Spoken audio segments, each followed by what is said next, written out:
આજના સમયમાં જોવા મળે છે કે હસબન્ડ એન્ડ વાઈફની વચ્ચે સ્મૂથ રિલેશન નથી, એમની વચ્ચે ઇન્ટિમસી નથી. ઇન્ટિમસીનો મતલબ ખાલી સેક્સ નહીં.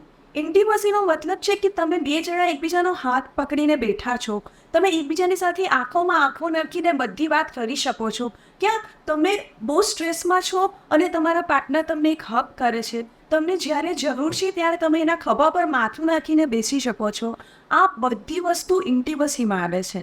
તમે ફરવા જાઓ, મોજ મજા કરવા જાઓ કે મૂવી જોવા જાઓ ત્યારે તમને ફ્રેન્ડ્સ ચાલે, પણ જ્યારે તમને ખરેખર ઇન્ટિમસીની જરૂર છે ત્યારે તમને પાર્ટનર જ જોઈશે. અને એ તમે પાર્ટનર પાસે જ એક્સપેક્ટ કરી શકો અને તમારે પાર્ટનરને જ આપી શકો ઇન્ટિમસી.